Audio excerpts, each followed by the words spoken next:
ભય વગર પ્રીતિ ક્યારેય નથી થતી. ભારતે ઓપરેશન સિંદૂર કર્યું ત્યારબાદ કાશ્મીરમાં એક પણ હુમલો નથી થયો, કેમ કે પાકિસ્તાનને ખબર છે કે મારી કોઈ પણ ચેષ્ટા એક્ટ ઓફ વોર ગણાશે. એટલે મિત્રો, આપણે સારા હોઈ શકીએ, ભારતનો સમાજ આપણને ચીકણી ચૂપડી વાતો કરી અને સારા રહો, સારા જોડે સારું થાય ને એવું બધું બોલે, પણ આ જંગલ છે, સંસાર સમાજ જંગલ છે, જીવન યુદ્ધ છે.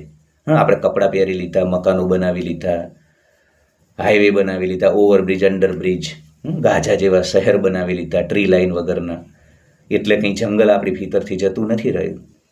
મારી અને તમારી ભીતર હજુ જંગલ જ છે. આપણી ભીતરનો અસુર હજુ મરી પરવાર્યો નથી. એટલે સમાજમાં અસુર જીવિત છે, સમાજમાં રાક્ષસ જીવિત છે, સમાજનો રજોગુણ જીવિત છે, તમોગુણ જીવિત છે, આસુરી વૃત્તિ જીવિત છે. ત્યાં સુધી તમે ચીકણી ચૂપડી વાતો કરશો ને તો તમારું પહેલું નિકંદન નીકળશે. જ્યાં જરૂર હોય ત્યાં દંડો લેવો પડે, જ્યાં જરૂર હોય ત્યાં ધોકો બતાવવો પડે. અસુર લોકો ક્યારેય ન સમજે. રામ અને કૃષ્ણને પણ જો એમને ડિલીટ કરવા પડ્યા હોય, એમને આ દુનિયામાંથી અલવિદા કરાવવી પડી હોય, તો તમે ને હું શું ચીજ છીએ? તો 2% લોઅર વેલ્યુ અસુર લોકો જ્યારે તમારા અસ્તિત્વ ઉપર આવે, ચાહે ઓફિસ હોય, ઘર હોય, પરિવાર હોય, તો તમારી બ્લેક એવિલ સાઈડ, તમારી અસુર થોડીક વાર તમારા ભીતરનો અસુર જીવિત કરો, થોડીક વાર, પછી પાછો મૂકી દેજો, સારા થઈ જજો, સારી સારી વાતો કરજો. પણ આવું કરશો ને તો તમે બચી જશો.